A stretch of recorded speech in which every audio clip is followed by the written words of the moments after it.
रात अदृश्य रूपात निवास करणारी श्री गुरुदेव शक्ती मंचकावर उपस्थित मान्यवर तसेच सर्व गुरुजन आणि माझ्या विद्यार्थी मित्रांनो व गावातील मंडळी तुम्हा सर्वांस माझा सप्रेम जय गुरु। मध्यंतरी 2-3 महिन्या अगोदर विकी कौशल अभिनेत्याचा चित्रपट रिलीज झाला। त्या चित्रपटामध्ये काय मांडलं यापेक्षा सोशल मीडियावरती इंस्टाग्राम, फेसबुक, व्हॉट्सअप यावरती एक व्हिडिओ व्हायरल झाला। तो व्हिडिओ पाहताना डोळ्यातून अश्रू आले। 4-5 वर्षाची चिमुकली संभाजी महाराजांचा अंत पाहून भर थिएटरमध्ये रडायला लागली। संभाजी महाराज कुठे गेले, संभाजी महाराजांना का मारलं असा तिला प्रश्न पडला।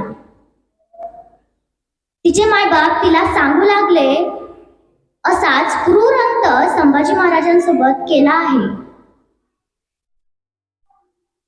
मला वाटतं आई-वडिलांनी मारलं म्हणून रडणारी पिढी किंवा एखादं खेळणं नाही घेऊन दिलं म्हणून रडणारी पिढी यापेक्षा संतांचा आणि पुरुषांचा विचार आठवून रडणारी पिढी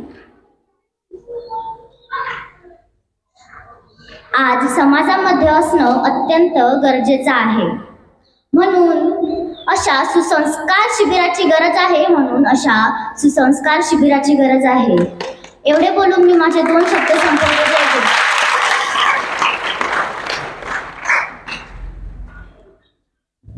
या कहाती चिवडीची पोरगी आहे पण आता आपल्याच गावाची आहे ना, सारगाव।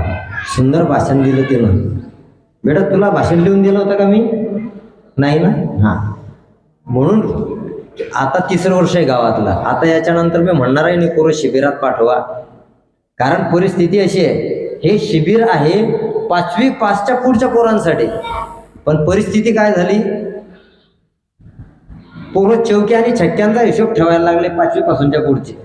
कोणी किती छक्के मारले, त्या छक्क्याचा हिशोब ठेवता ठेवता ज्या मर्दांनी आपल्या प्राणाची आहुती देऊन आपलं जीवन स्वातंत्र्यात घाललं त्या मर्दांना विसरले आणि आज छक्क्यांचा हिशोब ठेवण्याचा कार्यक्रम सुरू झाला। ही दयनीय अवस्था पाहून मला इतकं दुःख वाटतं, खरं सांगतो। आता गावामध्ये 5वी पासच्या पुढचे किती मुलं आहे आणि दुःख या गोष्टीचं वाटतं। चौकी छक्क्यांचा हिशोब ठेवणं वेगळं आणि 2 वेळेस चेंडू पोरांना इथं आला, बरं झालं तर लागला नाही, हे भाग्य आमचं। मी कोणाला एक शब्दही बोललो नाही आणि बोलणारही नाही। फक्त ह्या गोष्टी आपण समजून घेतल्या पाहिजे, पालकांनी विशेष। सगळीकडे पाहतो सर, पालक आपल्या मुलाच्या बाबतीत इतके सेन्सिटिव्ह झालेले आहे की आपला पोरगा कुठं पुढे येईल, याला कुठं पाठवू। मी पहिले सांगितलं ना, एका बापाला नांदुऱ्यावरून पुण्याला पाठवलं पोरगं आणि आपलं पोरगं आपण तिथून फक्त इथपर्यंत पाठवत नाही, हे याची खंत मला वाटते, दुसरी नाही वाटत। म्हणजे एक गोष्ट अशी होते की एकटाही फुकट मिळत आहे, म्हणून फुकट भेटलेल्या वस्तूचं मोल कोणालाच राहत नाही। म्हणून विकास सर, पुढच्या वर्षी जर शिबिराचं आयोजन झालं तर या शिबिराची फी कमीत कमी 1,500 ठेवायची, कमीत कमी 1,500। कारण फुकट भेटलेल्या वस्तूची किंमत नाही आज समाजाला, याची जाणीव आली आहे। 3 वर्ष झाले गावामध्ये शिबिर सुरू आहे। लहान लहान लेकरं जे लेझिम आम्ही 2 दिवसात शिकवतो, ते लेझिम शिकवण्यासाठी आम्हाला 7 दिवस लागले। बाकीचा वेळ आमचा फक्त बौद्धिक मध्ये जातो, त्यांच्या डोक्यात विचार टाकण्यासाठी, ते सगळी झाली माती। म्हणून आपण या गोष्टीकडे वळू। याच्यानंतर